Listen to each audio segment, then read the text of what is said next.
राजकुमारी गुलाबी और सुनहरा पक्षी। एक समय की बात है, एक बहुत दूर के राज्य में वहां एक सुंदर राजकुमारी रहती थी। उसकी सुंदरता अनोखी थी क्योंकि उसके लंबे लाल बाल थे और उसे गुलाब बहुत पसंद थे, और इतना कि सब लोग उसे राजकुमारी गुलाबी बुलाते थे। राज्य में हर कोई उससे प्रेम करता था। कुछ बच्चे उसके पास गुलाबों के गुच्छे लेकर आए। एक का गुच्छा लाल रंग का था, एक का गुच्छा सफेद रंग का और एक गुच्छा पीले रंग का था। राजकुमारी गुलाबी, आपको किसके गुलाब सबसे ज्यादा पसंद आए? मुझे दुनिया के हर तरह के गुलाबों से प्यार है मेरे प्रियो। और वो उन सबको गले लगाती है गुदगुदाते हुए। सब बच्चे हंसने लगते हैं। हर शाम सूर्यास्त के बाद राजकुमारी गुलाबी बालकनी पर जाती और अपने हाथों से ताली बजाती। ओह, आओ मेरी प्यारी चिड़िया। एक सुनहरा पक्षी उड़ते हुए आता, पता नहीं कहां से, और उसके कंधों पर बैठ जाता। तुरंत ही राजकुमारी के बाल चमकने लगते, तेज लाल रोशनी से। ओह, तुम सच में बहुत शरारती हो। तुम मेरे बालों से खेलना चाहती हो? जल्द ही वो पक्षी एक जादुई गीत गाने लगता और इस गाने में राजकुमारी गुलाबी भी शामिल हो जाती है और राज्य में हर कोई सो जाता है और उन्हें सुंदर सपने आते अगले सूर्योदय तक। कितनी प्यारी आवाज थी। शुभ रात्रि मेरे प्यारे, तुम्हें प्यारे प्यारे सपने आए। और इस तरह कई साल गुजरते गए। हर शाम राजकुमारी गुलाबी उस छोटी सी सुनहरी चिड़िया के साथ एक बहुत ही प्यारी लोरी गाती ताकि सभी लोग नींद में सो जाएं और उन्हें अच्छे अच्छे सपने आए सूर्योदय तक। जब तक कि एक दिन बहुत ही भयानक घटना घटी। एक दुष्ट चुड़ैल को राजकुमारी गुलाबी का पता चल गया। राजकुमारी फिर से गाती है और चुड़ैल उसके कान बंद कर देती है। ला ला ला ला ला ला ला ला ला ला ला। मुझे ये नहीं पसंद। ये बहुत बढ़िया है, बहुत अच्छी। दुष्ट चुड़ैल ने उसे श्राप देने का फैसला किया। अब्राकडाब्रा, सिमसालाबिम, गुलाब का रंग फीका पड़ जाए। और तुरंत ही राजकुमारी गुलाबी के बाल कोयले की तरह काले हो गए। ये मेरे बालों को क्या हो गया? पर मुझे अपने लोगों के लिए गाना ही होगा। उन्हें सुंदर सपनों के साथ नींद में सुलाना होगा। पर उस शाम भी राजकुमारी गुलाबी अपनी बालकनी में गई और अपने हाथों से ताली बजाई। फिर जब वो सुनहरा पक्षी प्रकट हुआ तो उसके बाल काले होकर चमकने लगे बजाय लाल होने के। ओह, अब क्या? पक्षी अपना जादुई गीत गुनगुनाने लगा और राजकुमारी गुलाबी ने अपनी लोरी गाई। राज्य में हर कोई नींद में सो गया, पर उस रात उन्हें बुरे सपने और भयानक सपने आए।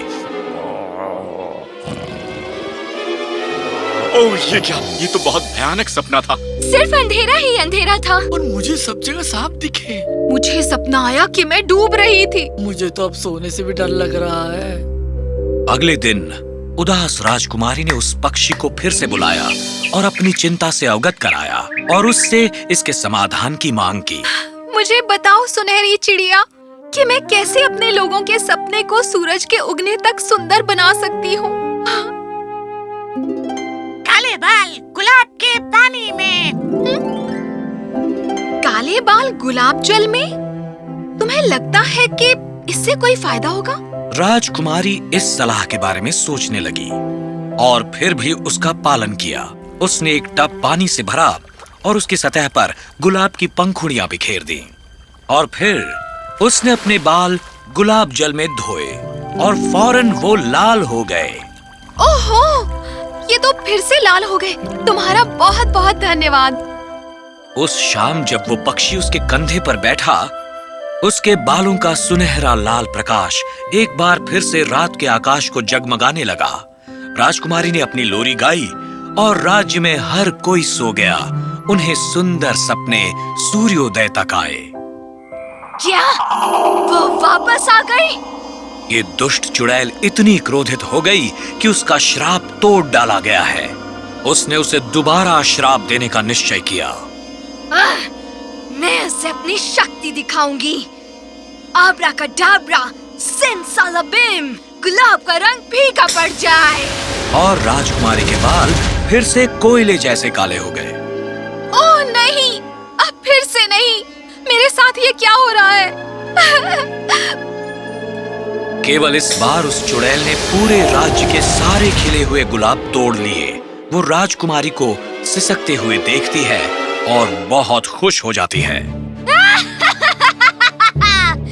चलो देखते हैं तुम मेरा शाप कैसे तोड़ोगी। एक बार फिर उदास राजकुमारी ने पक्षी से पूछा, मुझे बताओ सुनहरे पक्षी, मैं अपने लोगों के सपने कैसे फिर से सुंदर बना सकती हूँ? और पक्षी ने पिछली बार की तरह ही वही उत्तर दिया, काले बाल गुलाब के पानी में। लेकिन मैं क्या करूं? पूरे राज्य में एक भी गुलाब नहीं बचा है। काले बाल गुलाब के पानी में। पक्षी चहचहाया और फिर से उड़ गया। ओह, मुझे छोड़कर मत जाओ। कृपया मुझे एक अलग समाधान दो। राजकुमारी को पता नहीं चल रहा था कि वो क्या करे। उसका दुख इतना बड़ा था कि उसकी आंखें आंसुओं से भर आईं। उनमें से एक आंसू जमीन पर गिरा और उसी क्षण एक बहुत ही सुंदर राजकुमार, जो राजकुमारी की बालकनी के नीचे रुका हुआ था, उसने एक छोटा सा डिब्बा निकाला और उसमें था एक लाल बाल। वो झुका और उसने राजकुमारी के आंसुओं के ऊपर वो बाल रख दिया। और फिर एक चमत्कार हुआ। अचानक वो लाल बाल लाल गुलाब में बदल गया। इससे काम बन जाएगा। राजकुमार ने वो लाल गुलाब लिया और राजकुमारी के पास गया। ये तुम्हारे लिए है खूबसूरत राजकुमारी। ये गुलाब तुम्हें ये कैसे मिला? मैंने इसे बनाया तुम्हारी आंखों की बूंद और लाल बाल से। उत्साहित होकर उसने वो गुलाब लिया और अपने आंसू पोंछ दिए और इसकी पंखुड़ियां तोड़कर टब के पानी में डाली। फिर उसमें अपने बाल डुबोए और श्राप टूट गया। हर कोई हैरानी से चौंक गया। ओ, कमाल का जादू था। हे नौजवान, तुम्हें ये लाल बाल कहाँ से मिला? हे प्रिय राजा, जब राजकुमारी और मैं दोनों ही बच्चे थे, मैंने उसके सर से एक बाल तोड़ा था अपनी वफादारी के चिन्ह के रूप में, और उसने भी मेरे साथ ऐसा ही किया था, मेरे सर से एक बाल को खींचकर। ये सच है पिताजी? राजकुमारी ने इसकी पुष्टि की और एक छोटा सा डिब्बा निकाला।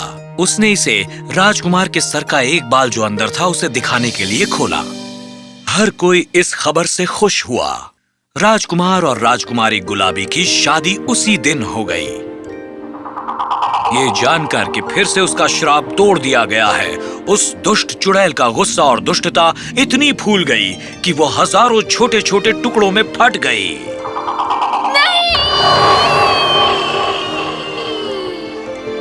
अंत में राज्य के हर बाग में फिर से गुलाब खिल उठे और ऐसा ही होता रहा। हर शाम राजकुमारी गुलाबी अपनी सुंदर लोरी गाती ताकि सभी लोग सो जाएं और मीठे मीठे सपने देखें सूर्योदय तक।